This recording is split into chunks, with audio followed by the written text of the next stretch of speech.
So let me invite Ramana to kick it off. Thanks, Ashish, and thanks for putting this together.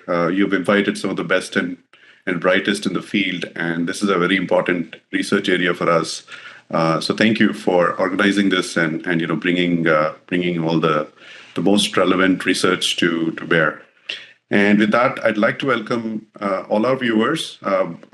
You know, both within the US as well as across the world to this amazing summit on quantum resistant security. Coincidentally, yesterday was basically the World Quantum Day.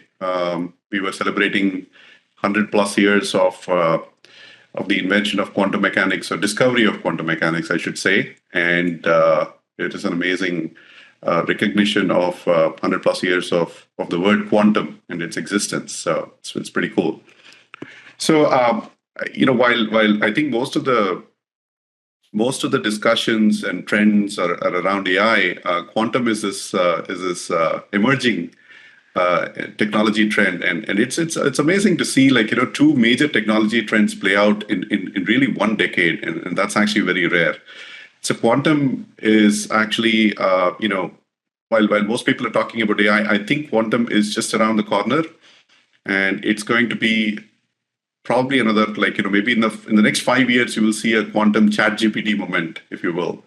And Gartner already predicts that by 2029 a quantum computer will have profound impact and implication on 10 trillion plus digital infrastructure in terms of the weakening of security, and the time to prepare is now, right? And many of you folks may be aware, it's been about 50 years since Shor's algorithm has been published, and there's also Grover's algorithm and other algorithms on how quantum computers can fundamentally affect classical crypto that we all rely on. Protocols like RSA, Diffie-Hellman key exchange, all these are under attack, right? So, and you may think, well, quantum computer is 5 years out. Why should I prepare now, right? So the reason for that is because of harvest now and decrypt later type attacks. Really, a lot of information is already flowing, and all it takes is one bad actor or a state actor to collect all these packets, wait for a reasonably sized quantum computer to be invented, and then pretty much all the encrypted text today is going to be clear text in the next 5 years. So, of course, this has been known for a while. So we've been taking some steps, especially in the form of if you look at NIST, has led the standardization efforts for the past 10 years now. And finally, I think last year we have had a few candidates emerge as the de facto standards. This is great effort, and I think everybody's taking note of these post-quantum crypto standards and updating their libraries and all that stuff.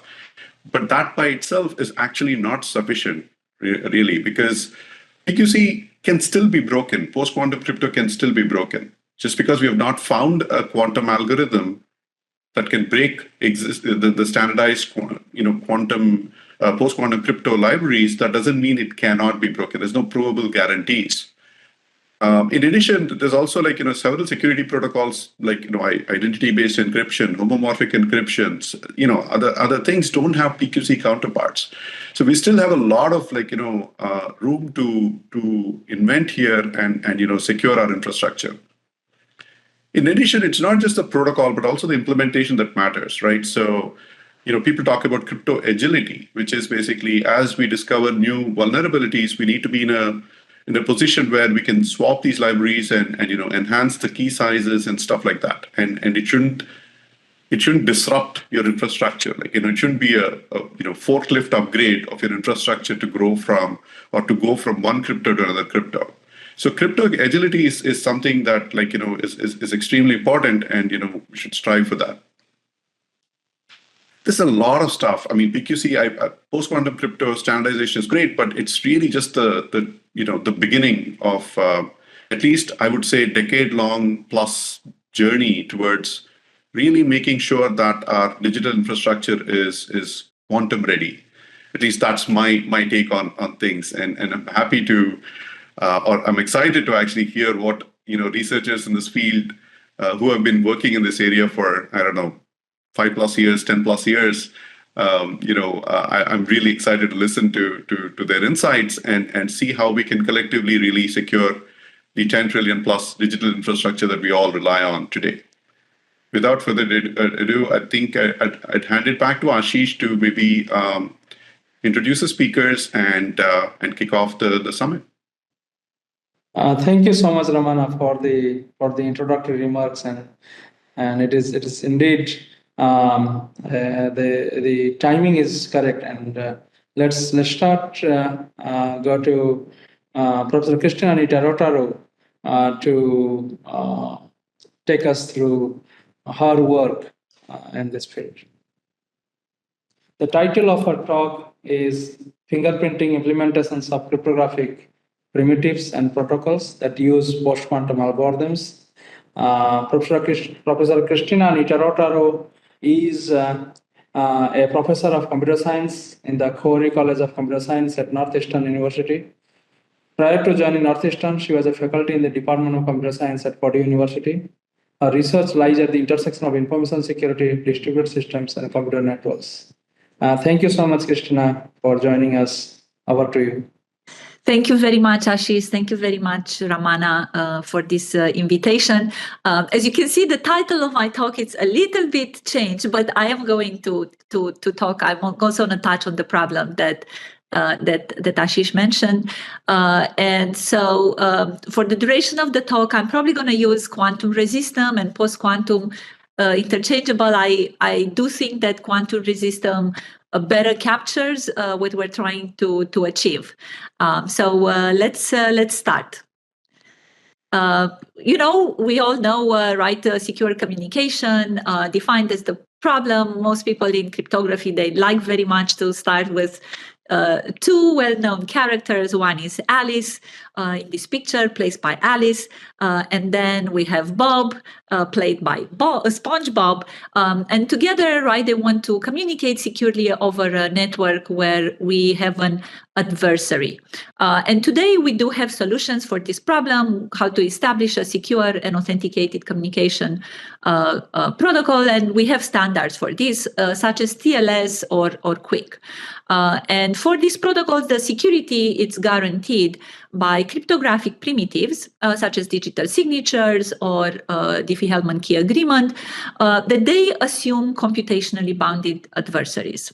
And we're all here, right, because we know that this is going to be disrupted by quantum computing, that due to Shor's algorithm, right, we have several fundamental building blocks in security, such as RSA, ECC cryptography, or Diffie-Hellman, that will now be vulnerable to attackers that have a quantum computer. And as Ramana was mentioning earlier, yes, we don't have quantum computers yet, but we do have to prepare for the future.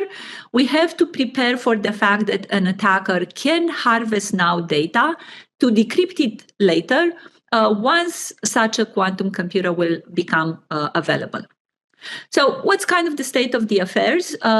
NIST is and has been working on standardizing, right, cryptographic protocols for a very long time, and aware of the danger that post-quantum or the quantum computers are going to represent, particularly for cryptography. There has been competitions and an open process to select standards. We actually have 4 already selected. And as I was checking just last month, another algorithm was selected as a backup for the key encapsulation mechanism. We already have libraries that implement these standardized algorithms.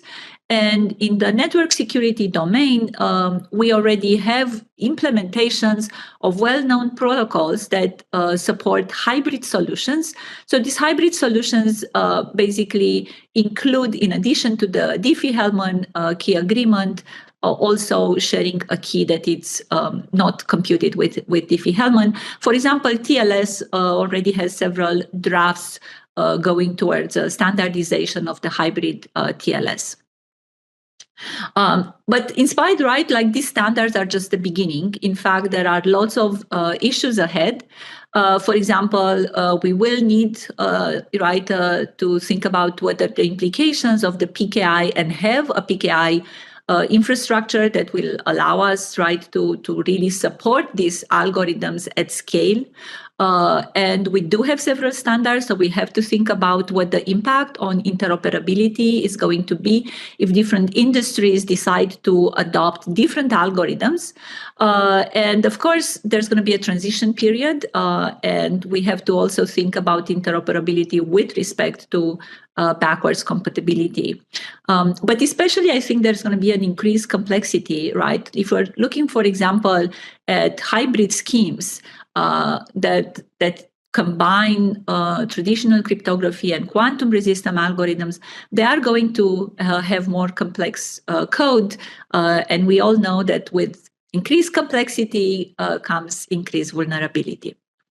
And in terms of technical challenges, some of them are not necessarily new. For example, we do know that there are always trade-offs between security and performance.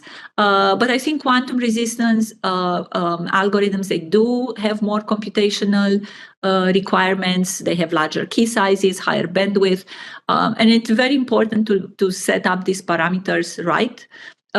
We have to be aware that we do have a lot of devices today that they have hardware limitations. So there's going to be an impact on the fact that they might not be able to support some of the algorithms that we're talking about. And then there are also issues related to the fact that, yes, these attacks, these standards have been subjected to an open process and some attacks, but we don't know if we're not going to have any new ones, particularly in implementations. And this brings me to a topic that is going to be the focus of my talk, and the fact that we do know that some of these post-quantum algorithms, because of the increased resources, they are more vulnerable to side channel attacks. And knowing Daniel's research, maybe he's going to tell us much more about this, that's what I'm going to talk about today.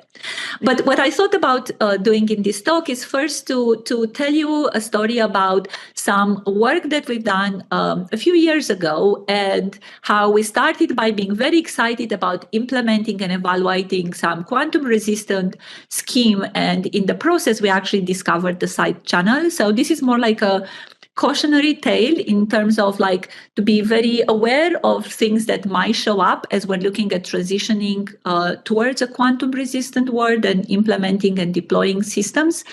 And the second part is more about looking at current libraries and current protocols and realizing how easy it is actually to differentiate them from traditional cryptography and also between them. So basically, again, drawing attention to side channels that exist right now.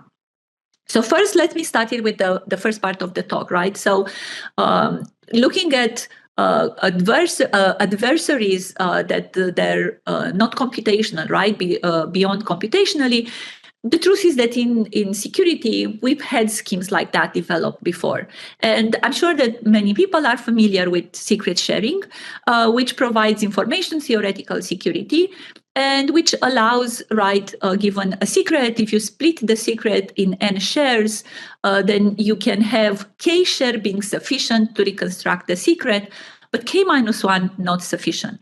So in this way, in this setup, if we're looking about how to actually use this scheme for secure communication, then what you have to look at is how to restrict the fact that the adversary will not capture more than k-1 shares, right? Because k will basically mean the adversary can decrypt the communication. And so one way to do this is by thinking, well, if I'm thinking about having Alice and Bob talk together and I have multiple paths, I can send the information on this joint path. So then what the property or the security comes to rely on is on the fact that the adversary will be bounded in terms of network access, in terms of how many network paths he can or they can observe. Now, if I'm thinking about one message, maybe for the attacker, it's not very easy to find the path. But if I'm thinking about long flows where the attacker, where the Alice and Bob are sending like more communication, I can be concerned that the attacker maybe can learn what these K paths are used. So I can come up with a scheme where I switch also the path that I'm using, right? So every time the clock ticks or, the sender wants to send information, not only that it's splitting the information in K shares, but also it is going to change what are the K paths that is going to use for communication. And in fact, this was a scheme that was proposed by several researchers led by Ray Savafi-Naini at University of Calgary. And what was nice about it, right, is that it had information theoretic security, right? It will make it secure against an adversary with a quantum computer. And the way this proof was conducted is actually using a very standard model. And this model is called the wiretap channel. And what the model assumes is that actually, right, is that the communication between senders and receivers, they're just like wires. So in other words, it's abstracting the fact that a path contains multiple hops and that there is latency that is associated with each individual hop on the path. And what that really means, right, is that basically they do assume that all paths are created equal, that it takes the same amount of time for the messages to be delivered, and that the attacker actually gets only one chance to observe the information on that path. And of course, real networks are not that way. Paths do not have the same number of hops. Links do not have the same delay, even if the path, for example, will have the same number of hops.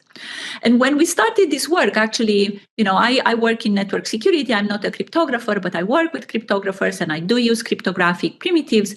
And what we actually wanted to do is to have a real implementation of this scheme and to understand how feasible it is actually to have something like this.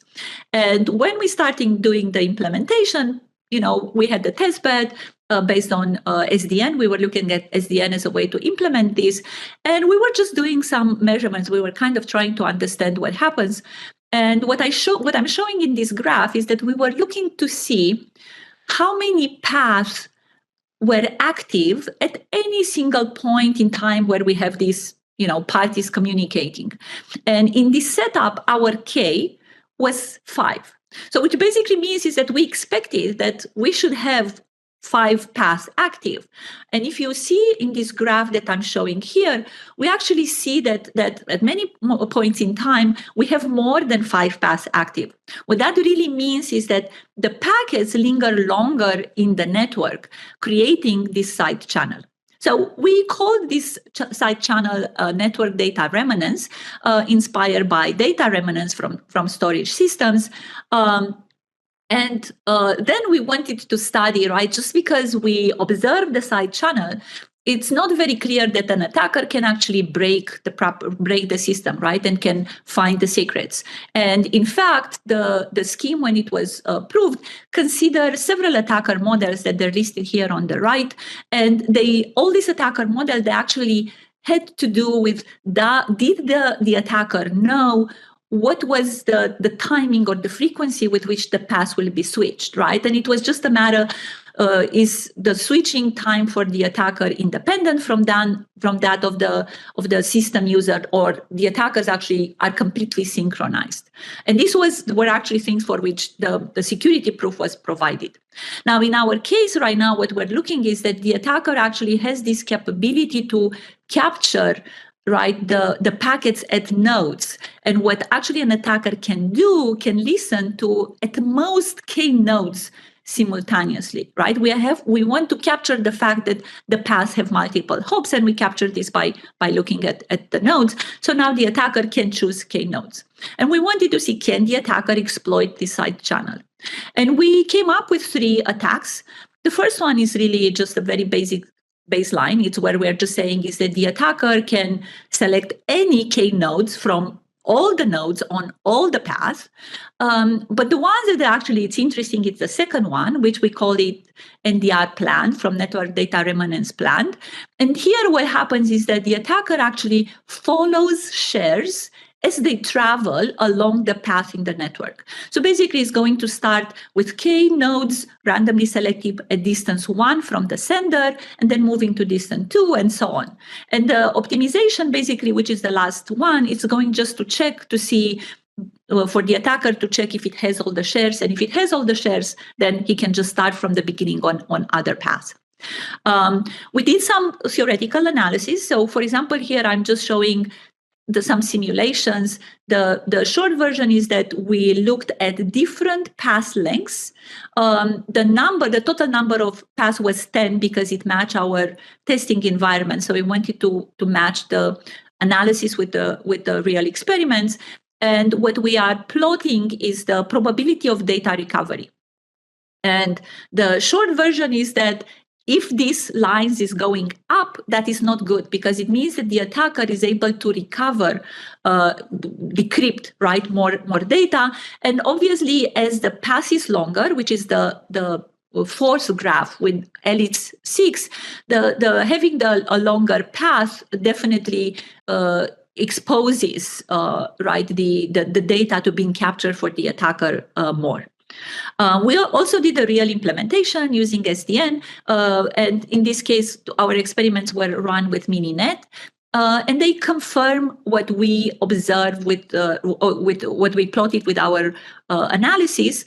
You can see that the curves are a little bit lower, in the sense that in the real world, the data recovery, it's a little bit lower than the maximum that we showed with the analysis, and it depends, of course. Again, the number of shares and the path length are really the ones that they're determining how effective the attack can be, and the attack that actually worked, the random one really doesn't work very well. The one that works is actually this NDR plan. So the one where the attacker follows the shares as they go through the network.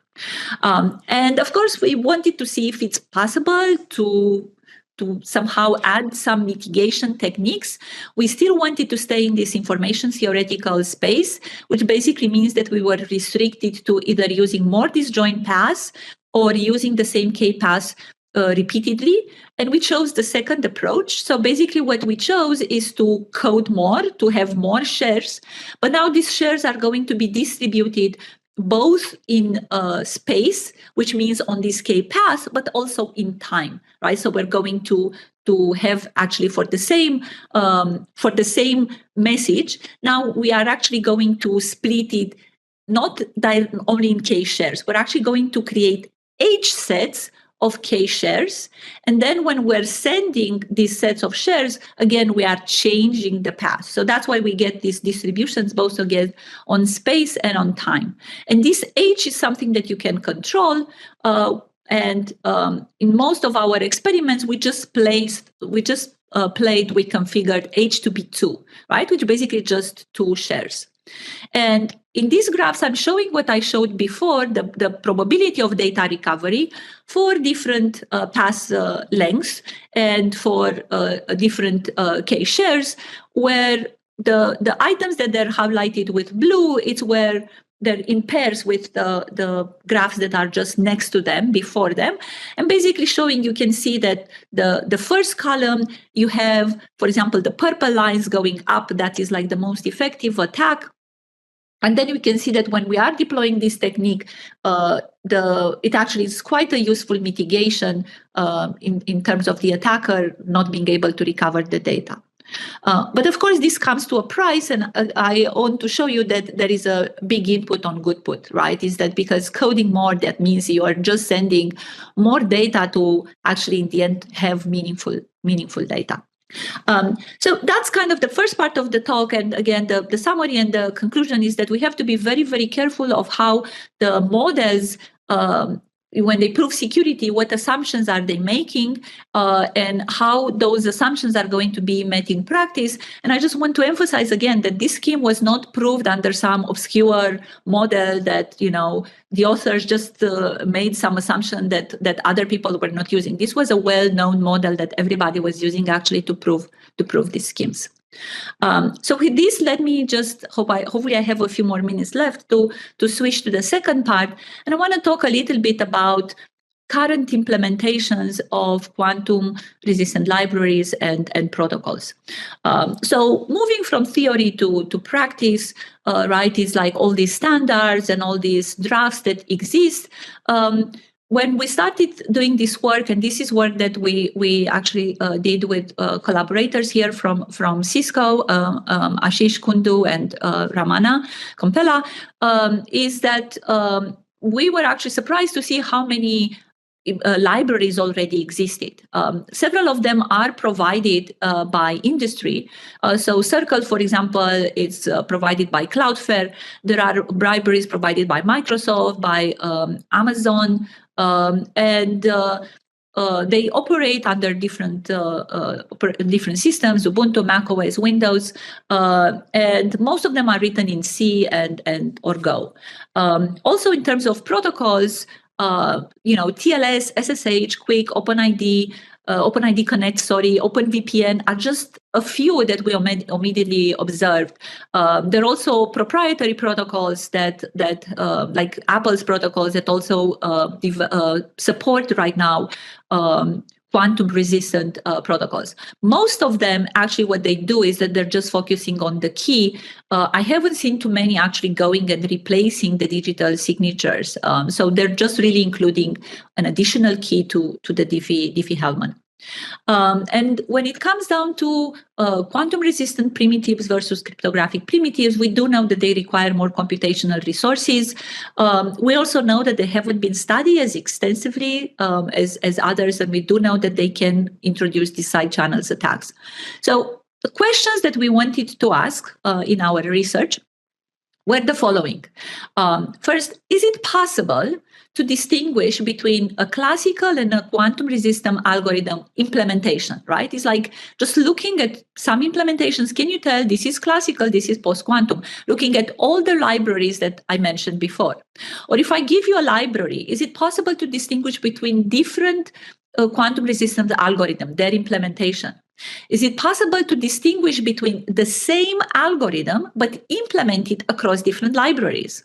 Or we can do the same thing, for example, for key exchange.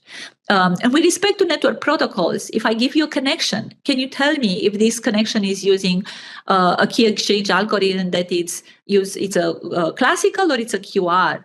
And if it's a QR, can you tell me which one? And we were able to answer positively to all these questions. Of course, we need to do more work, but in our preliminary results, these are just the list of what we compare and from what library. And as you can see here, you have all the standards. We also have algorithms like Frodo, which I don't think that it's standardized yet.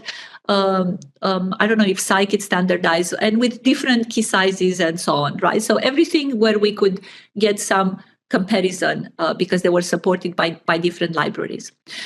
We formulated all the signatures and key encapsulation questions related as a machine learning classification problem. We identify several features that they were all based on computation and memory. When we could use only fewer features, like 4 in some of them, all we needed for digital signatures that just the memory features. While for the key encapsulation, we also needed the cycles for the computation. We had 3 devices. They were all our personal devices, and we collected 2 data sets. One, like a clean data set, basically, just to see if nothing is running, what's going on. Like this is more like a baseline. The second one, where we added a lot of applications that they're trying to do lots of calculations, basically adding load on the computers. And we have a research paper that is available on Archive. We have many tables there, like for every single question that we ask for all the models. But I included here just one. And as you can see, the numbers are actually extremely high. And in particular, if you're looking at XGBoost machine learning algorithm, you can see that it's very close to almost 1% depending of this was just a question between, can you distinguish between classical and post-quantum? But these numbers really are quite consistent across the questions that we're asking, with the XG being like the best algorithm. In terms of protocols, the problem is actually much easier because it turns out that the key size is just like sufficient to actually distinguish these algorithms. And unfortunately, this key size is sent in the clear by most of them. Why? Because a lot of the algorithms actually use TLS. This key size is sent in the clear in the client hello and server hello messages. There are proposals to use the encrypted client hello, which will provide some protection, particularly for censorship. But server hello is sent in the clear and it does contain the key size. So it's actually very easy to distinguish this. And of course, we can make the problem more difficult in terms of like what access an adversary is going to have here. We also transition these algorithms that we did in trying to do this differentiation between classical and post-quantum, quantum-resistant algorithms, or different implementations for different libraries. We transitioned this to Quartz, which is a research prototype that was developed here at Cisco. And I think that Ashish probably is going to talk much more about it in the future, towards the end of this event. But Quartz is really very useful in doing risk assessment with respect to how exposed a party is to quantum attackers, right? In terms of what protocols, what cryptographic primitives are used in all aspects of the system design. So with this, I would like to conclude. So just again to summarize, my talk had basically, I tried to talk about two pieces of work that we've done in my group.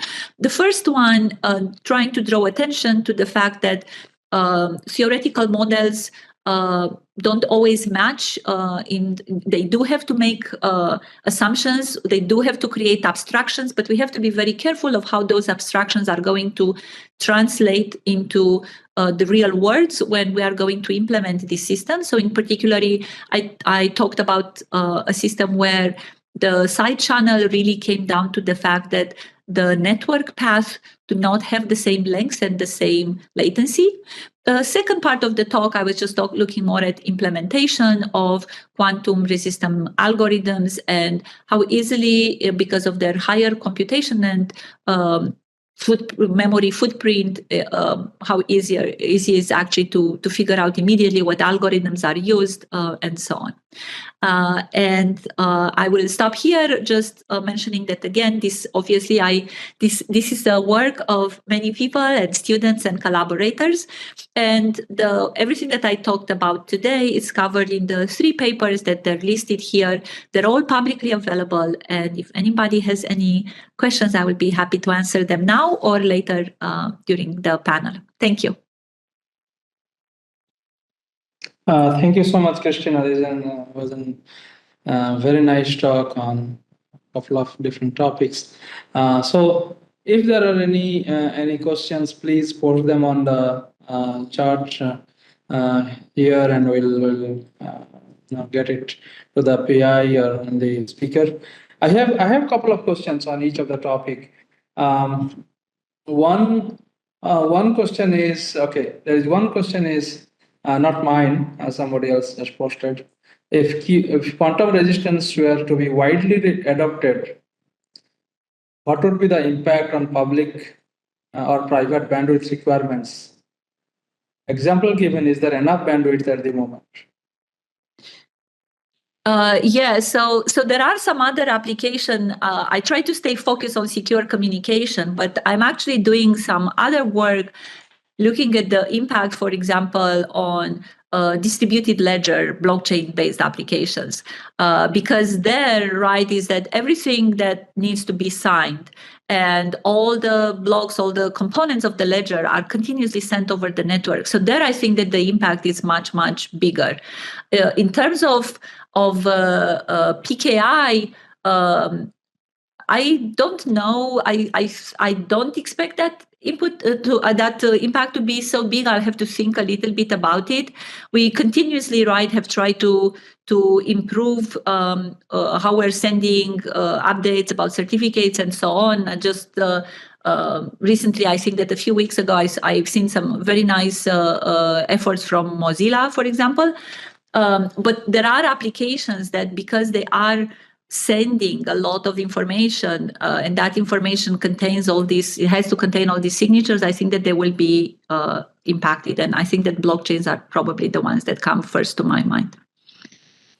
Thank you. There's another question is, what is, was the impact on processors and latency issues measured? I'm not sure this was for the first one. I think this is for the second topic. Yeah. So I don't know if it's. I would assume that is for the second. So for the second, there are actually more measurements that we did than what I presented. So in terms of if the question is, did running this post-quantum really overloaded the computer? Obviously not, because that's why we added all these other applications to try to overload the computer. But again, it depends, right, on, I don't know what application people are going to use in the future. Right now, we were just trying to see if we can distinguish between the two of them. In terms of latency, if the question is, were we doing remote observations, right, in the sense of like, what will it take to see that if I'm sending a message and I'm receiving something back, maybe that was using a post-quantum, that actually is not possible to do right now, because at least the systems that we were looking at, they do not use digital signatures. So just having, the only thing that they have is that they're adding this key that is a quantum resistant key. We can see immediately from key sizes that from these headers, these opening messages from the connection establishment, that they're sending the clear what they are. The encryption itself, it's AES for most of them. So the only thing that we played a little bit with it is just looking at what is the cost of verifying or signing with post-quantum algorithms, and how will, trying to kind of just integrate and estimate that delay. And of course, you could see that it's observable. I do not remember the exact numbers on top of my head, but all this is in this paper that is publicly available on arXiv. Thank you so much, Cristina. We have 3 more questions on your talk, but we will come back to that towards the end in the panel, if that's okay. Yes. Thank you. Thank you. Please. Okay. So we'll move on to our next speaker, Professor Aniket Kate. And please, my apologies, Aniket, if I'm not pronouncing your name correctly.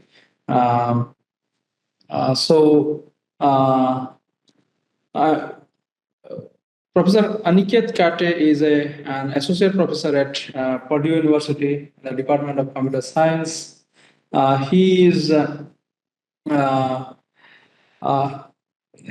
the chief research officer at Supra. He is an applied cryptographer and a privacy researcher. His research builds on and expands applied cryptography, distributed computing, and game theory to solve security and privacy problems in decentralized environments. He's going to talk about building giant MPC systems with lightweight cryptography in the context of quantum resistant security. Over to you, Aniket. Thank you so much for joining us. Thanks a lot. So, thanks a lot, Ashish, for the introduction. I hope you guys can hear me well. So, indeed, the second time you did pronounce my last name correctly. So, my name is Aniket Kate, and I work at Purdue. I'm an associate professor here. And Yeah, and it's very thanks a lot for this privilege to talk at the Cisco Post Quantum Security Summit. This is my first talk I'll be giving here to Cisco, so I'm going to give a brief overview about things that you do. Things that I work on, but focus will be on the post quantum in general. So the title of my talk is building giant MP system with lightweight cryptography, and although it has some bit contradictory terms like giant and lightweight, but I hope I can make it clear and also link that to the quantum security in general, where we find quite surprising results, which otherwise in a way counterintuitive to how crypto works in general. So so as I already mentioned, the things that I work on in generally privacy, I try to solve privacy for computation, deletion, publishing. Most of my techniques for solving privacy come from cryptography and distributed systems. I also work on anonymous communication, anonymous routing, and as well as blockchain has been my focus quite a lot. But the key theme for my research in general is that I try to just not look at the problem from pure theory perspective, pure system perspective. Many times I learn from theory and try to use that in systems. But more often so, I take the other side where I build something and I realize that, hang on, this is not working out. And then I try to improve the underlying foundation itself and come up with a new model or start building in new models for theory itself, and then again come try to build the real protocol from them, possibly also doing some theory works of proving lower bounds and other things as I go. So in a way, if I have to really say, the distinguishing feature of my research is learn things from systems, building systems, and try to build new theory from there. And today's talk will be also looking into something regarding that. So my talk will be divided in two parts, where I'll be first focusing on the key theme of the talk.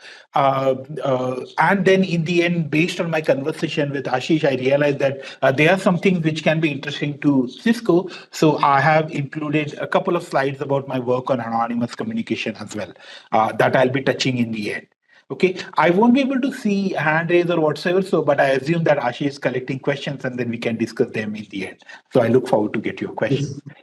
Indeed. So, the focus of the talk is can be some in one term, which we can call as secure distributed computing, and which actually what it considers is distributed computing. That means running protocol where we are not trusting a single party to do task, but those tasks are distributed among multiple servers for improving the security.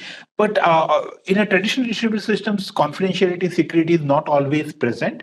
So the things that I work on, where I also make sure that there's a confidentiality and secrecy guarantees, which are also considered. But there are applications where that may not be present. And here is just a small list of possible examples which fall under this.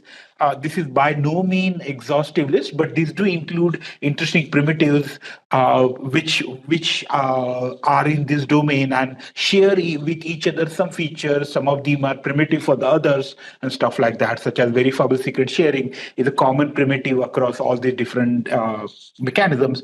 The very interesting talk that Professor Cristina Nita-Rotaru gave was related to secure message transmission, where you have a sender and receiver, and you have to transfer the data through a bunch of intermediary, and that problem is related to distributed computing in this environment. And also even blockchains can be looked at as secure distributed computing environment, where the key primitive behind it is state machine replication or atomic broadcast, and anonymous asynchronous common subset problems. Other things can be also related to that.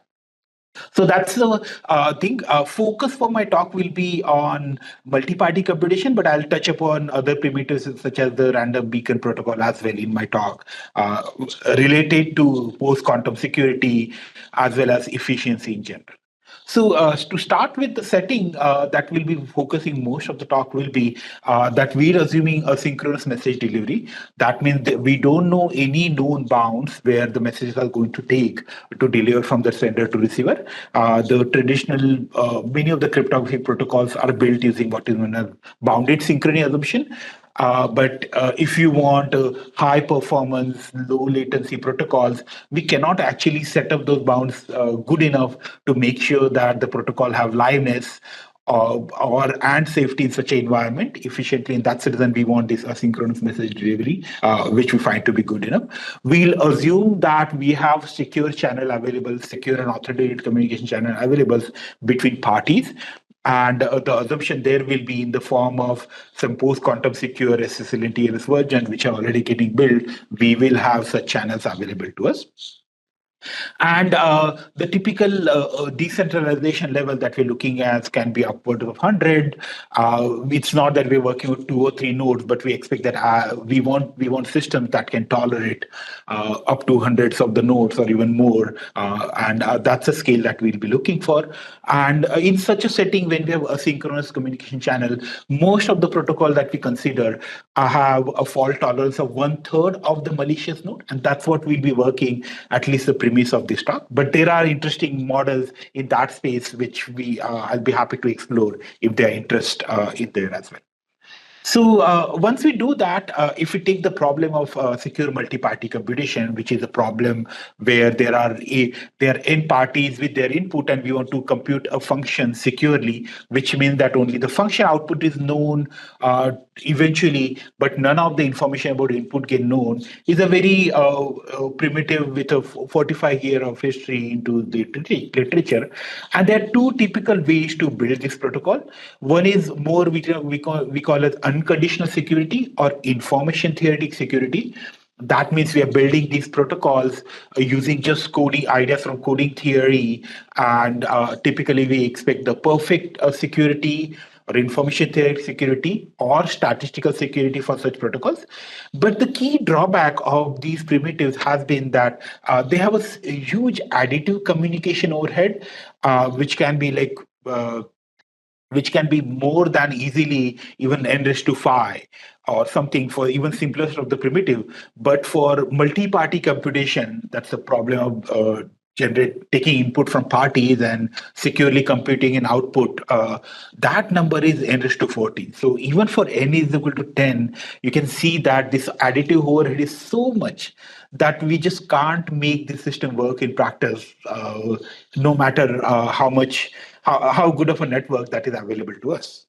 Right. On the other hand, using computational security, that means using cryptographic assertions such as the discrete logarithm problem, RSA, pairing, fully homomorphic encryption, and having setups such as the public key infrastructure, power of time, distributed key generation protocol for threshold signing and encryption, we can reduce this overhead and make it maybe cubic, or for some tasks even lower.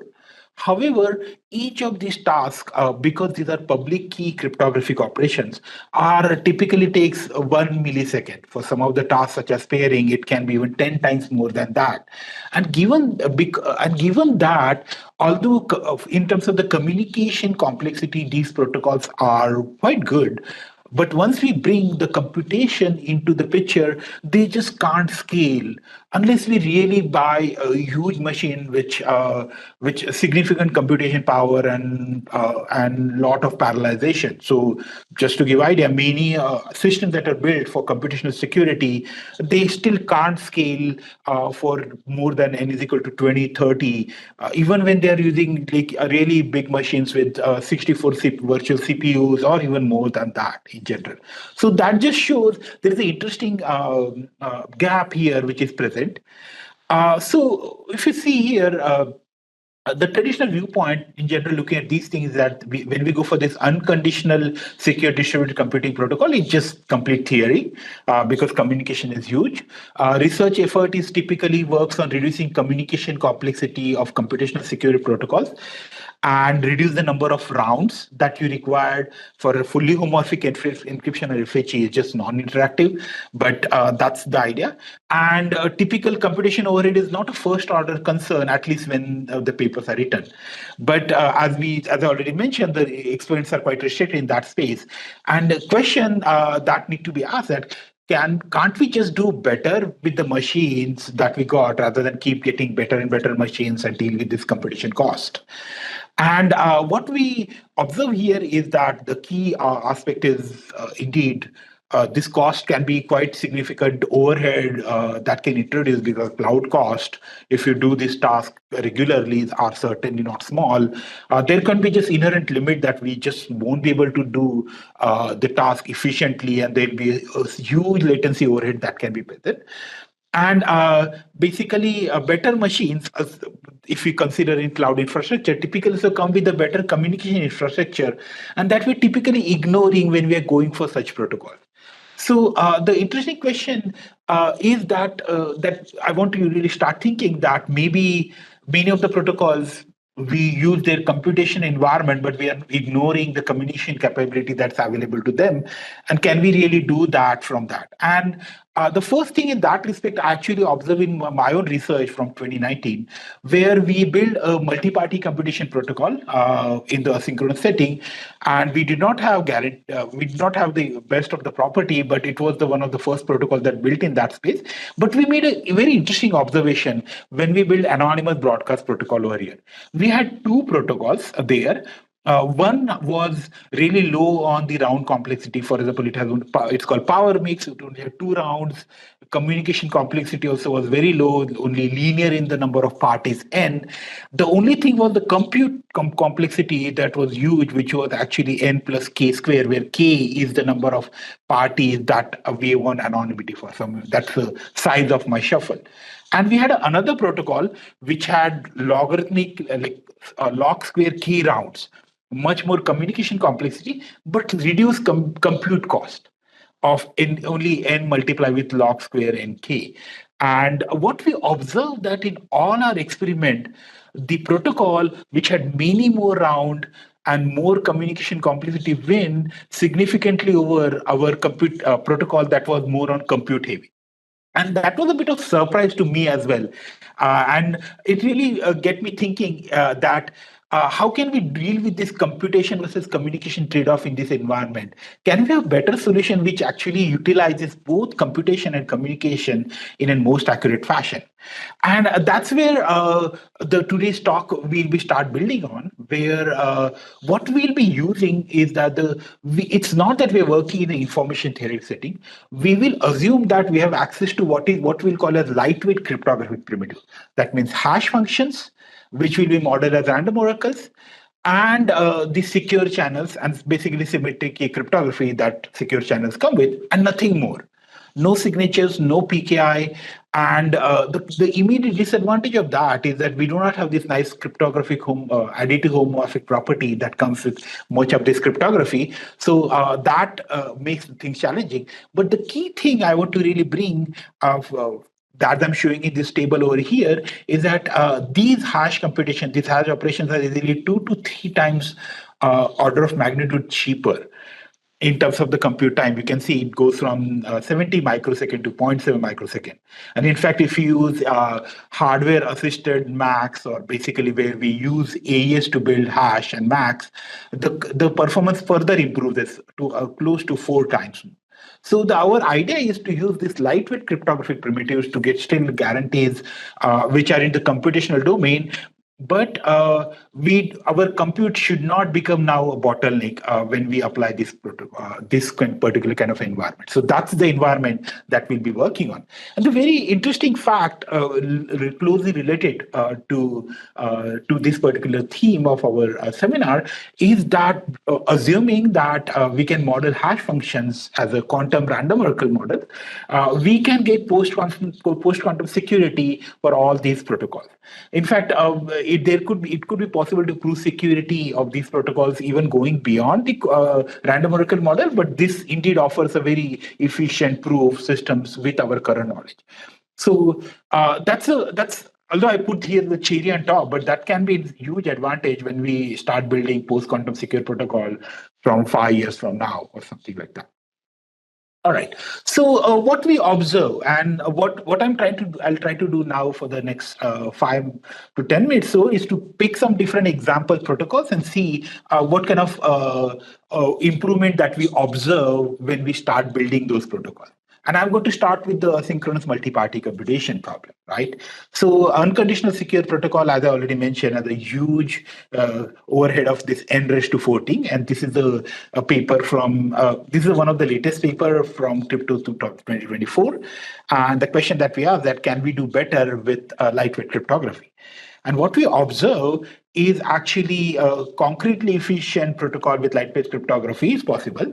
And we come with the different flavors of the protocol. So we have a protocol that achieves the fairness guarantee, which means that if like all the honest parties get output, if adversary get output, and that protocol we can achieve it with the cubic communication complexity that is enriched in cube.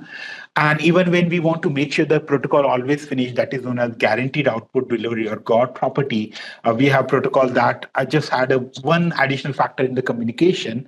And basically this allow in terms of the computation cost, they only have cubic and cubic hash computations, which are quite cheap in general. So indeed we can achieve lightweight protocol which are lightweight in communication as well as in computation.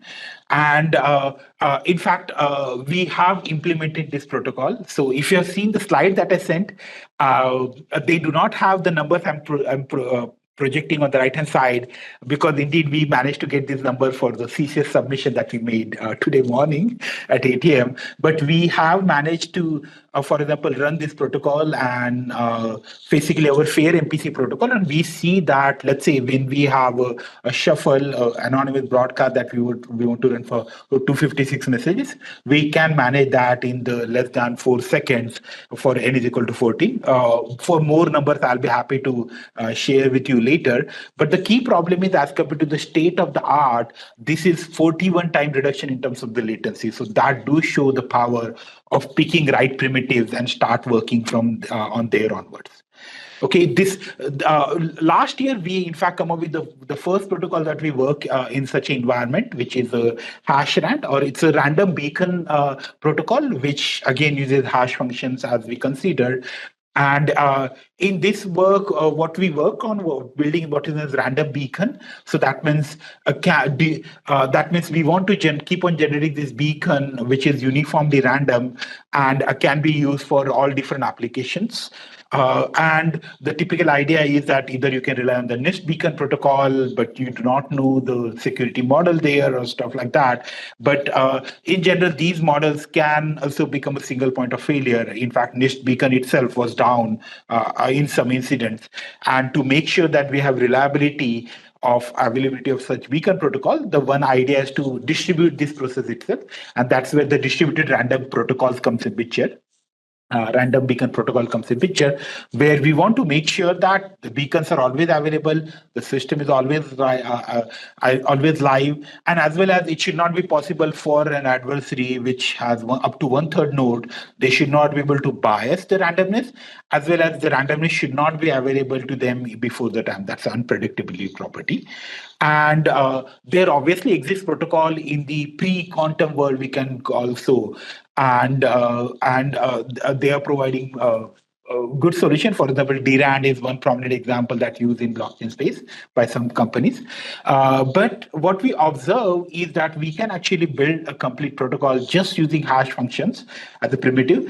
And when we compare this protocol with the state-of-the-art protocol, we observe that we are doing much better than comparing with the protocol such as the SPERT, which is the Oakland 2222 paper, which in fact has a lesser communication complexity, but use expensive cryptographic primitives, so is more expensive in the computation terms. And even if we assume that some kind of a distributed key generation setup is available, those protocols also still do not try to do better than our beacon protocol, if, as long as n is in reasonable domain.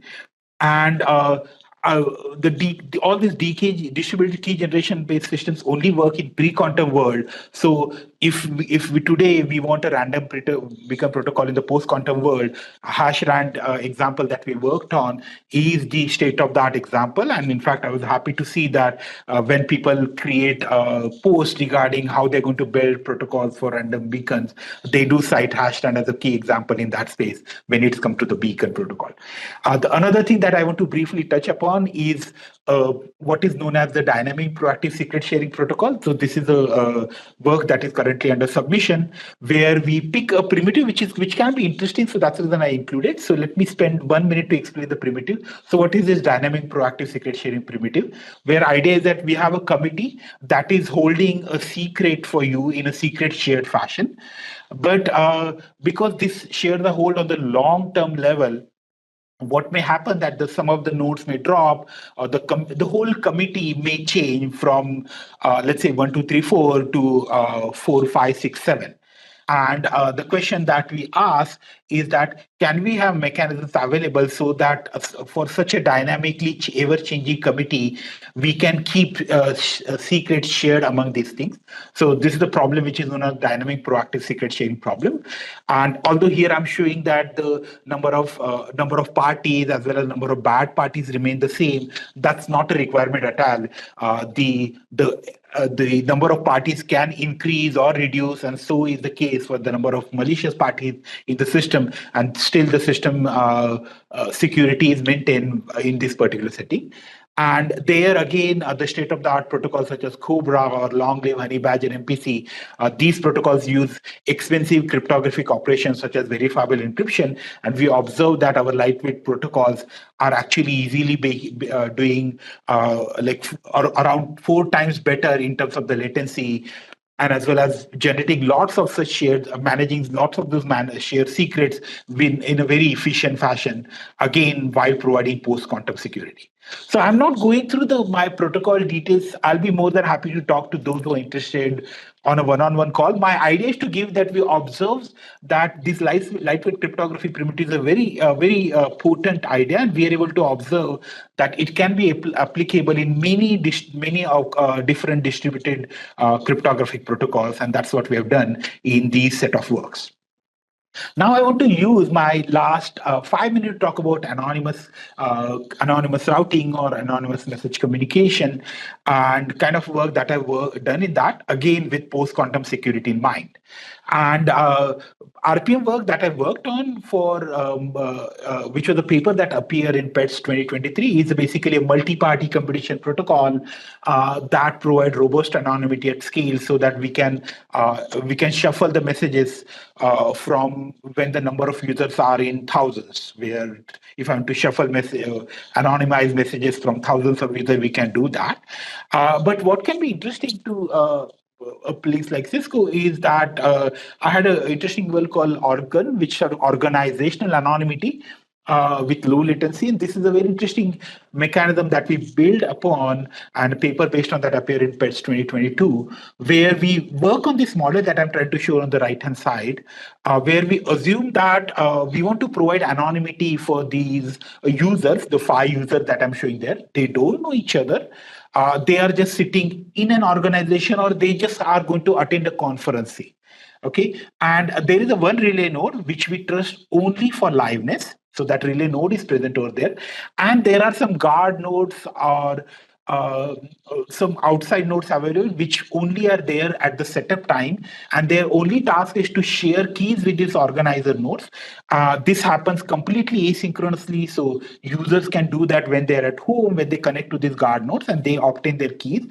And once they obtain these keys, then we use post-quantum secure primitives to make sure that these users can just send messages via this relay, and we make sure that the relay actually work on all the input that it gets from these non-interacting users, and we make sure that the users have anonymity available from each other. For example, every message that comes out from this relay node and go to some local service or to the internet, it looks like it could have come from any of these 5 guys.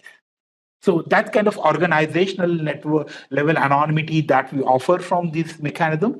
And it uses very interesting ideas from basically somewhat additively homomorphic key PRF, whose construction is possible with the lattice setting, which is post-quantum secure. So that was an interesting thing that I worked on. And this is the most recent thing that I looked into this space, which I want to really touch upon, because this came up in my discussion when I was talking to Ashish in one of our recent calls. Is that we looked at the problem on the last slide, like how to build anonymous broadcasts or shuffling protocols using cryptography. But can we do other way? Let's say we have access to an anonymous channel. Can we use that towards building cryptography? What I mean by that is that can we use that to, let's say, agree on keys between two parties, where Alice and Bob just have a broadcast channel available where they can post their message anonymously? And can we build basically all the cryptographic primitives in that environment, providing post-quantum security, basically unconditional security here? And we observe that, in fact, it's a very interesting domain where we are able to provide different solutions and improve also in the state of the art in that space. So just to make my example more clear, what's happening in my example that I'm showing on the right-hand side, in fact, this is the ideal functionality for this anonymous bulletin board. So that's the ABB stand for, where we have four parties, Alice, Bob, Charlie, and Dave, A, B, C, D, and each of them are sending one message is A, B, C, and D. Actually, in my example, D is not even sending message for simplicity. And what we observe is that all these messages get collected in this anonymous bulletin board. What's the key property of anonymity? That we see all these messages. We see A, we see B, we see C, but we do not know that A belongs to party A, or B belongs to party B, and C belongs to party C. What we just see them as more like a union of the messages that is coming from this party, and everybody see this just as a set, and not like a list or a vector, so that they can relate the identities. And the question, very interesting question, is that how can we build cryptographic protocols and based on that? And this is certainly something which was considered again the theory realm, and we actually improve the understanding and provide improved protocol that how can we do key primitives in cryptography, such as key agreement, which is 2,000 times have better throughput than state of the art, 200 times better throughput than the state of the art, while providing unconditional security, which can be valuable in post-quantum scale. And same thing, we see that we can build oblivious transfer protocol for strings, which can further use to build general multi-party computation based on that in such a setting, and we show that that is indeed possible. So yeah, I won't be able to go through the details of all these things, but I'll be happy to talk if any of these topics are interesting to Cisco in general. So with that, I'm coming to the end of my talk. So what's the key takeaway here? So as we see all these multi-party computation systems get developed and deployed at scale, computation overhead is equally important than the communication overhead, if not more. And this is certainly something which we observe was missed in the literature. What we observe that this lightweight cryptography-based multi-party computation indeed offers a good trade-off between unconditional and computational secure protocol, where we still get post-quantum security while maintaining the processes to be much more efficient, in fact, more efficient than the current computational secure protocols. And this offers a significant scope for improvement, especially with respect to the communication over computation as we deploy these MPC systems in practice. And I look forward to build more interesting protocols in this space in coming months and years. Thank you. Thank you so much, Aniket, for a really in-depth discussion about and multi-party communication and computation, and also secure distributed computing. Now, I have a quick question. Now we're at the top of the hour here. There are so many questions. One of them is on the quantum random oracle model. And the last point that you mentioned about the broadcast protocol, anonymous broadcast protocol, right? So let me go with the quantum random oracle model. The hashing techniques, if you want to build and try to prove based on quantum random oracle models, are there any examples or that you'd like to offer or suggest how this is used today Oh, that's very good. So actually, maybe I did not clarify that. These basically this is a modeling, right? And in fact, in that sense, our SHA-2, at least certainly SHA-3, is certainly which can be considered, which works in this particular model. So in that respect, it's not that we required some new hash functions. The hash functions and message authentication code that we are currently using in setting itself has to be just somewhat changed to work in the quantum setting. I mean, the one relevant problem there is a Grover algorithm. Because of that, the key size, key space get reduced by half. And that's the only change that you have to apply. But beyond that, most of the existing symmetric key primitives just sail through and can be considered in the quantum setting. To prove the security, we go for quantum oracle model setting, as what it's called. But from the application perspective, we can use the hash functions like SHA-3 or encryption like AES that we already have built or are building. Okay, that's great. Now, more of a meta question. So all the MPC protocols that you talked about, are they quantum resistant, or how are they, or can we use them in the context of quantum resistant security? Yeah, so indeed, all the protocol that I built and I presented in this talk, including an MPC protocol and anonymity protocol, they're all quantum resistant. So that's what I made sure that I focus only on those aspects only. So they are all quantum resistant protocols because for the MPC, they just use hash functions and symmetric key cryptography, and that's the reason they become quantum resistant. And for anonymous routing protocol, the first slide focused on the protocol which is working using lattice-based cryptography. And so far, at least, that's a quantum resistant protocol that we know. And at least all the attempts to, in that respect, have failed. So lattice-based cryptography, where even all fully homomorphic encryption is based on, that's what the setting that is working on. And the last protocol just is purely information theoretic. So it is by default quantum resistance in that space. Thank you so much, Aniket. We have many more questions from the audience. I think we'll hold them for the panel, maybe. But Aniket would not be here just to teach. It's coincides with my teaching. Yeah. So I'll stay here until for next 1 hour, but then I have to head back to my teaching. But you can anybody can connect me. Just search for my name, Aniket Kate, and you should be able to get to Purdue page, and I'll be more than happy to answer questions if I cannot. Right. Yeah, we'll forward you the questions. Yeah. Thank you so much, Aniket. Really an honor to have you. Okay, so let's now then go to the hold the roundtable panel session. We will have. I think we do not have Cristina. Sorry, we have Aniket. Sorry, we do not have Aniket. We have Cristina and Daniel, Alex, and also there are several questions from audience. I think I'll go to those questions first.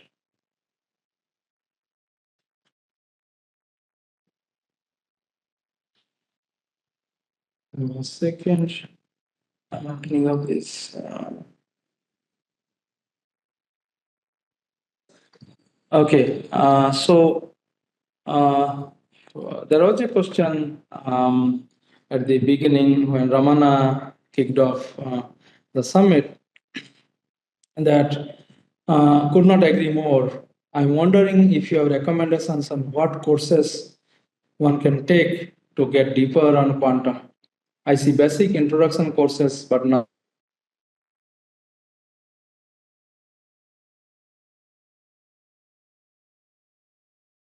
Is this a question for us or? Yes. Okay, so unfortunately, I think there are not that many. However, there are a few, and I would be happy to send the links.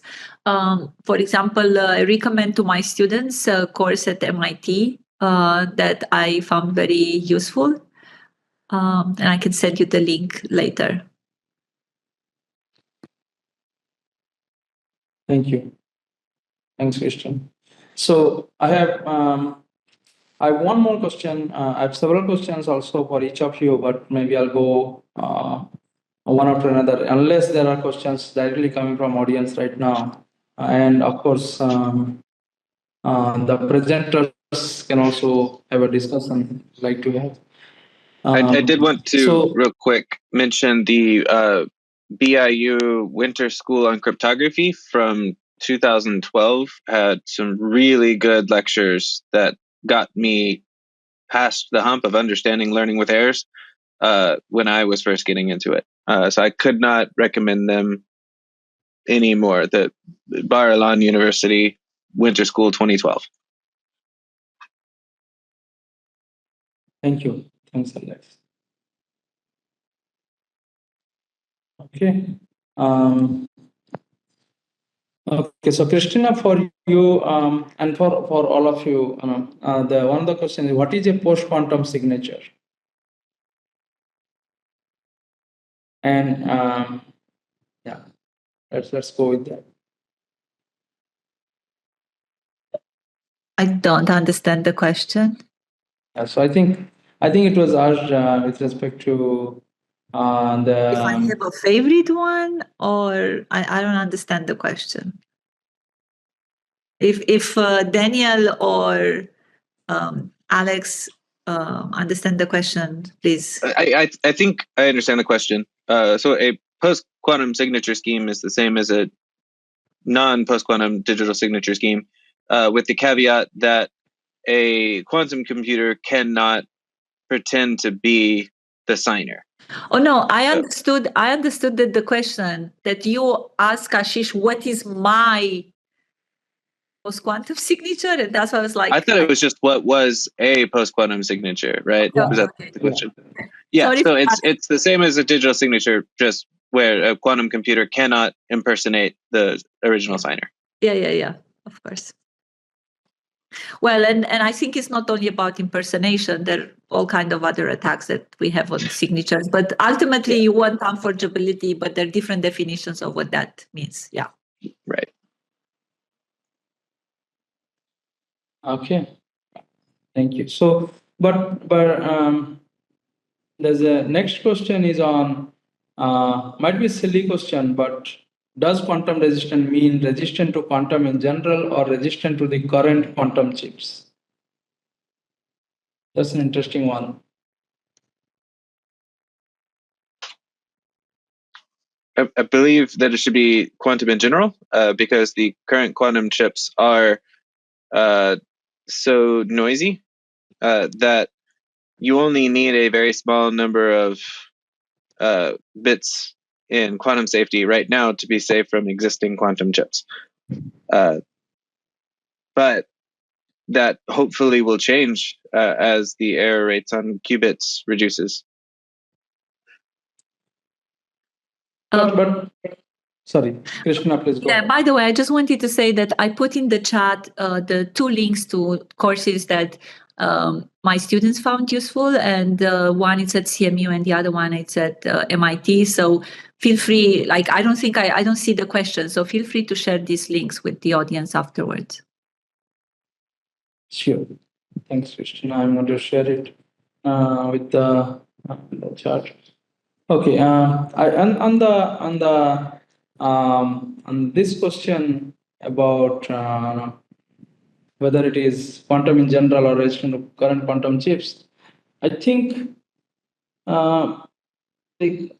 once we have a CRQC, and as the power of the CRQC increases, continues to evolve, maybe with the help of Cisco quantum networks, okay, or other quantum networks. Do you think we need, there will be a need for further development of new cryptography algorithms, or the current cryptography algorithms would be sufficient? I think that the short version is that we don't know. Like, it's very clear that we really don't know. And exactly because we don't know, probably we should expect that we might. Right? It's like in security, we always expect the worst. So it's the reason that, for example, even if you look at the new standard, right, the HQC that NIST just adopted is as a backup, exactly because if something goes wrong with the CAM that we already have, there is a backup that maybe we can use. So yeah, I don't think we know the answer to that question. Thank you. Next question. Anyone else?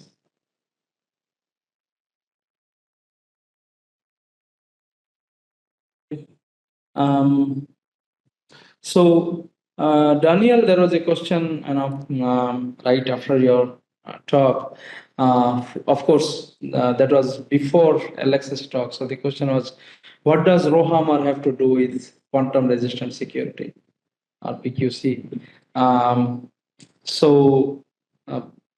hope it is clear already.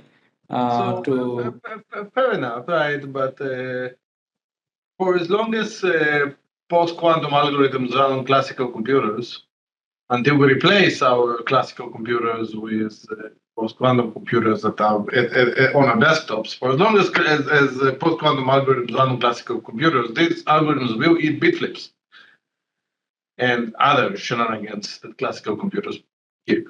And then these algorithms will break.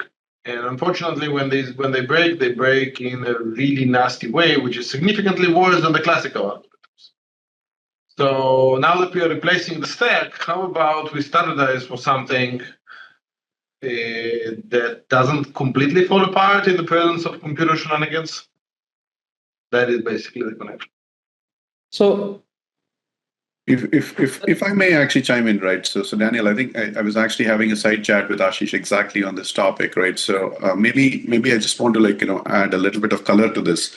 So if you look at quantum threats, right?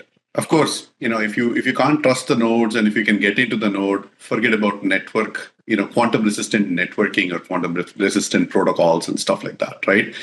But the real key threat vector that we are actually talking about today is the harvest now, decrypt later, which is, effectively your packets are traversing the internet, through interesting places and which are unmanned and unsecure in some way. You could be in the middle of a forest and tap into an optical link and potentially siphon packets, right, without even getting detected. Of course, if you're near the Alice or Bob, and you can actually compromise the node and compromise the implementation at the operating system level, there's no guarantee for any security. It doesn't matter whether you have post-quantum algorithm 1 or algorithm 2 or, it doesn't matter. All these things will be toast. So the threat vector that we really are really interested in, because it's actually much more easier to carry out, is the network part of it. At least that's my understanding. So I think that's why I was curious actually whether you think if Rowhammer attacks can be carried forward, then there's nothing much you can do. Got you. Two things. First of all, side channels are bigger than Rowhammer. Okay. Timing attacks are the things that you carry out over the network, and if you see different latencies in packet timing, if that is correlated with the key because the implementation is not side channel protected, guess what? You're essentially broadcasting your key over the network. That's one.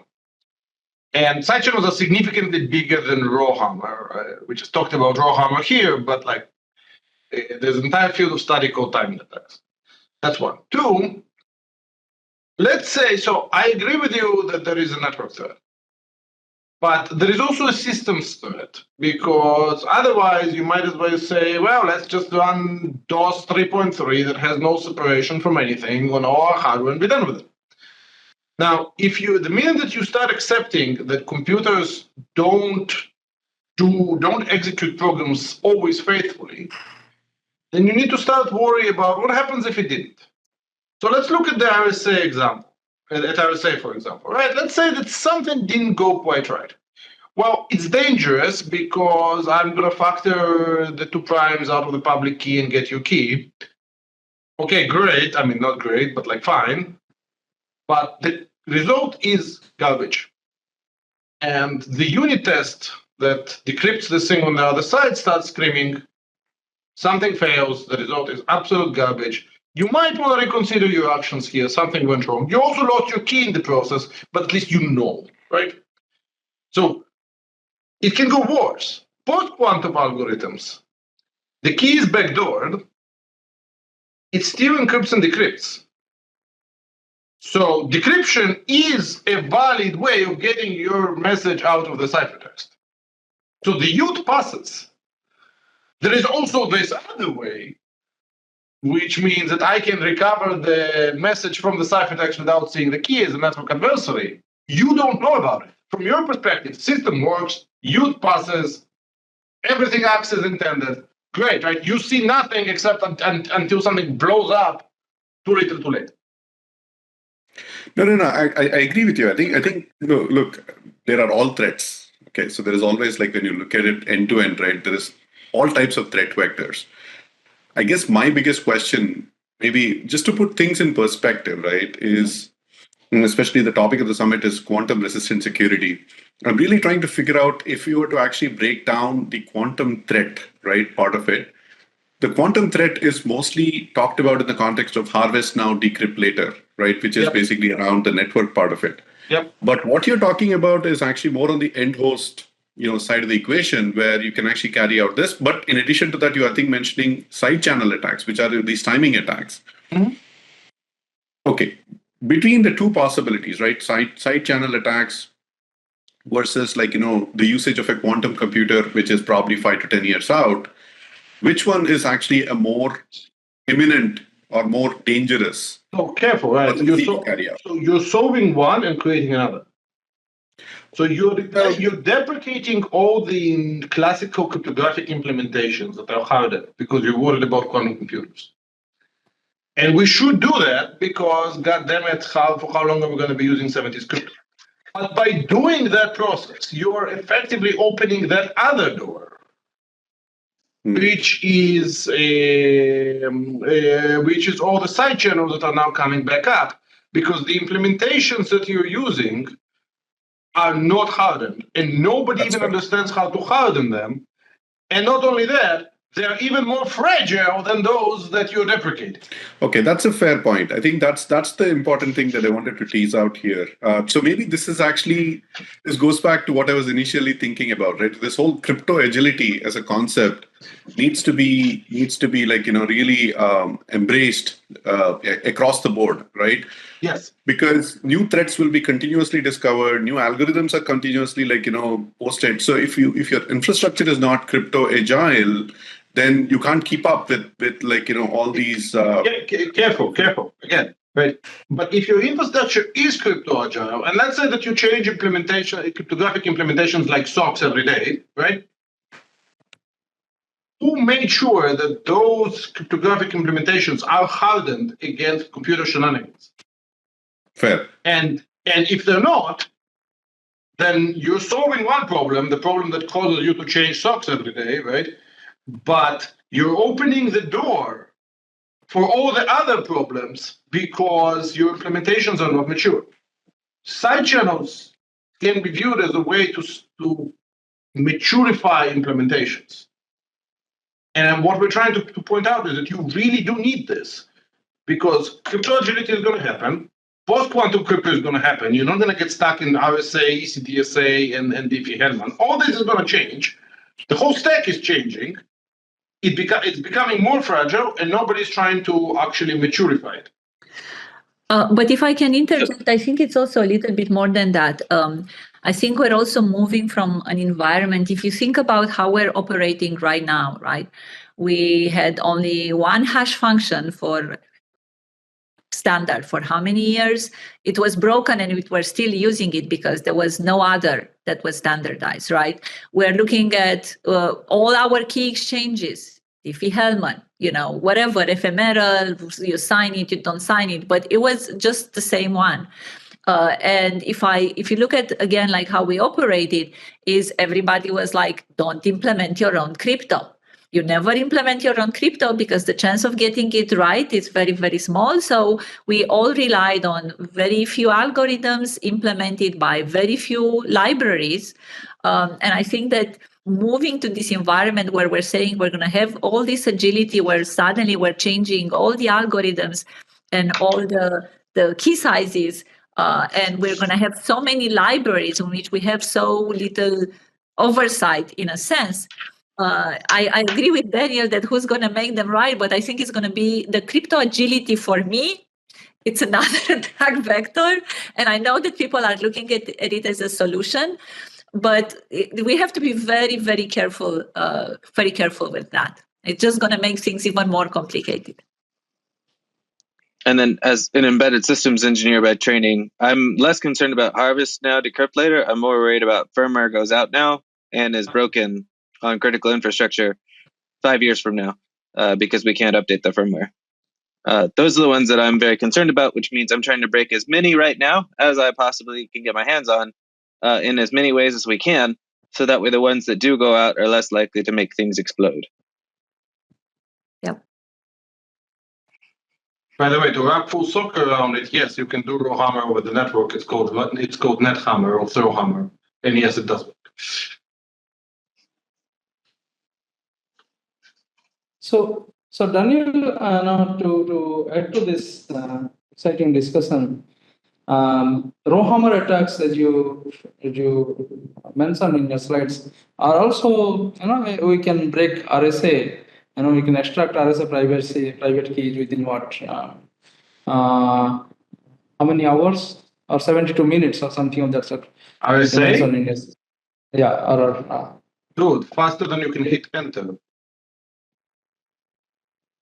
RSA is so, that's the canonical example. Breaking RSA with a bit flip, hit enter, the key flies out faster than you can blink. Okay. So that means that it is not just the PQC algorithms, Kyber or anything that is based on LWE, but also the classical algorithms are also. All of them don't like bit flips. Cryptography doesn't tolerate not being executed correctly, whatever it is. Now, the thing is that with RSA, the key flies out, but also an error on the youth flies out. So you know something is wrong. You know that something is going very, very wrong in the system. In PQC algorithms, your source of knowledge has been taken away. You don't know that something went wrong. Because failure is part of the normal behavior. Behavior of the thing. So now we've accepted failure, right? So when there is failures that show up, okay, nobody is jumping up and down and saying, oh my God. Okay. Except I use failures to accept keys. Oh, it's much harder. It's much harder to figure out that something went wrong. So exactly, yeah. And again, it's bigger than that, right? Immature implementations, because of cryptographic agility, because we are moving to post-quantum, immature implementations, be it buffer overflows, be it firmware that goes out that implements the wrong thing, be it key negotiations for Cristina, being it protocol negotiations and cipher negotiations.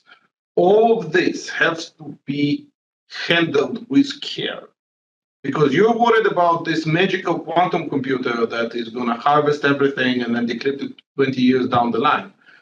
Because we're worried about that, right now you're deploying a system that has bugs. And these bugs will be exploited against you right now on a classical computer.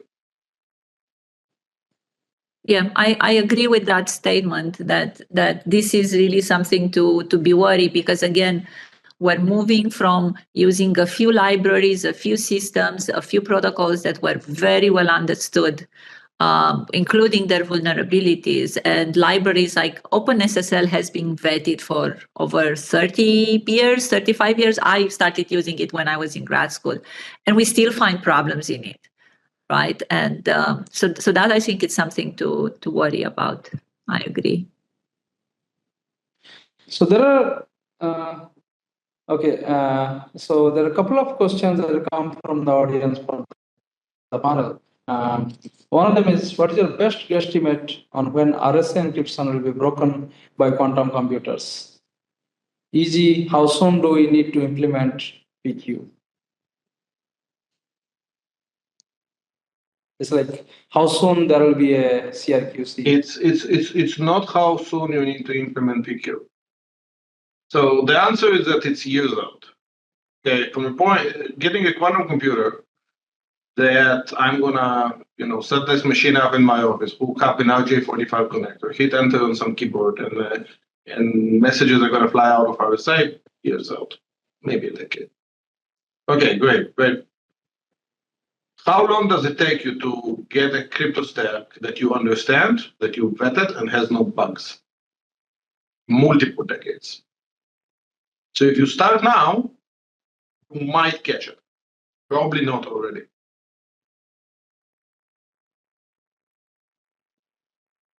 Anyone else? Yeah, well, so I in some sense, as I said, is that the boat, the right, that it's shipped already, right? Because again, it's the data is being harvested right now. And I remember when I was teaching cryptography, one of the first courses that I taught as a professor, I was teaching cryptography, right? And we still had as a nice toy examples, messages encrypted with Enigma, right? Like students these were messages that were captured in the 40s, and people were still deciphering in the 2000, the beginnings of the 2000. Of course, they were very interesting for historical perspective, but this tells you why cryptography is just so tricky, right? Is that when you have to think not only about protecting the information right now, but in the future. We are doing that with classical cryptography already, right? That's why RSA keys that they're used to sign certificates, they're much, much bigger than, other type of keys that we're using, because again, we're protecting things in the future. So I think that I understand the question. I personally don't know exactly when we're going to have a quantum computer. I do think that I'm going to see it. So I do think that it's going to happen relatively soon. But that is not, I think, the right question, because the important question is, will we have one? And that answer is yes. So if we know we're going to have one, we have to start preparing for it. And adoption of new cryptography algorithms and protocols, their implementation, their testing and standardization, especially vetting, and then making sure that it's going to be deployed correctly, configured, etc. Right? It's going to take years, and at the scale of the internet. Yeah. And so therefore. And one of the thoughts, what I feel and believe is that unlike ChatGPT, nobody is going to announce tomorrow, hey, we have a CRQC, because there are several sensitivity associated with it, and therefore you do not know. We don't know whether that CRQC is already viable. Do you also agree with that, or do you think, like ChatGPT, somebody is going to announce how we have a CRQC? I do think that that there might be more advancement that we're aware right now. I think that is a clear possibility. And then the other thing I want to go back a little bit to the question when we're talking about when will a RSA be broken, and kind of what Daniel was saying is that again, because we have been building cryptographic algorithm, like based on, factorization and logarithm, we know how those fail to some degree. I think with all these newer algorithms in which failure is expected as part of the way the algorithm works, we don't understand completely how everything is going to fail. Not only in implementations of them, but the way they're going to be used in systems. So that's why I think, again, it's probably the sooner we move, we have more chances to fix the mistakes that we are going to make on the way, for sure.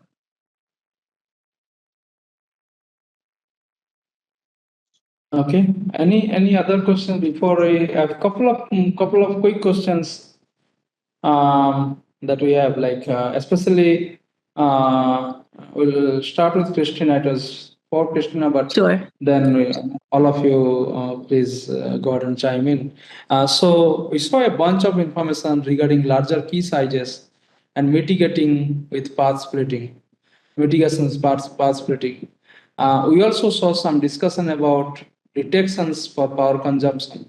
Have we done a good analysis about increased CPU usage across a wide range of CPUs, x86, x6486, ARM, etc.?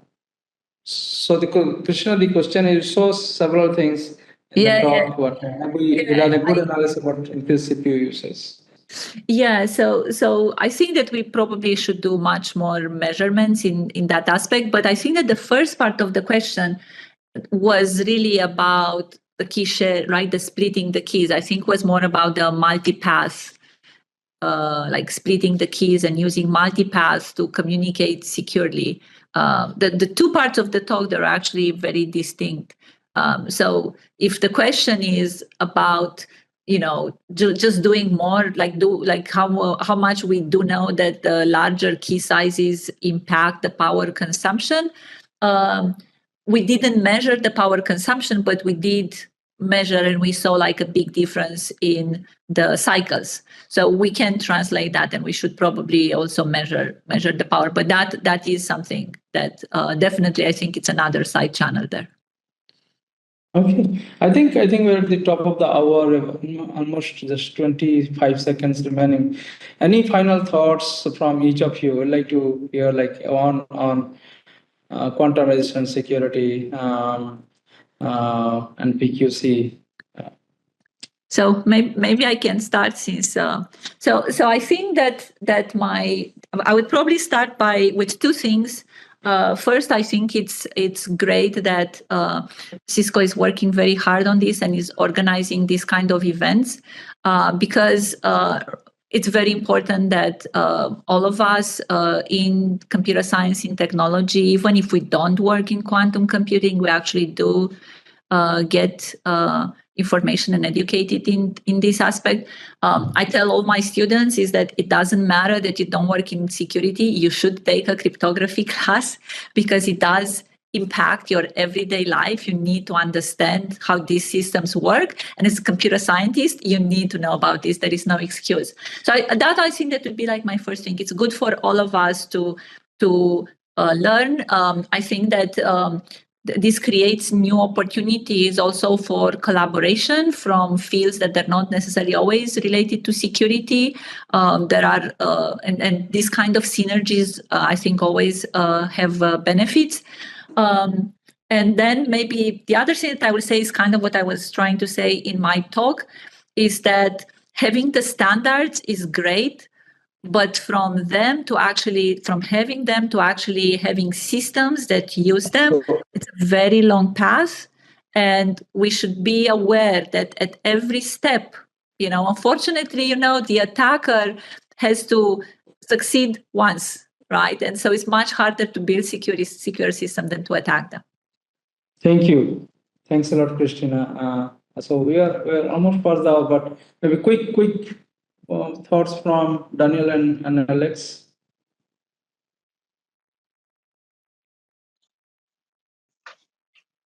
Embedded systems are going to be very important in this, and we cannot be putting immature schemes and rolling them out in a critical infrastructure. So they need to be vetted very heavily. So break things. Break them now. Yeah. Thank you. Yeah, I would absolutely support the break things. We're replacing very understood and vetted code with the code that we don't understand, because we fear this big monster that is collect all the data now, decrypt it later type thing. Because we fear that monster, we're replacing code with trusted code that we vetted and understood with stacks that we don't understand.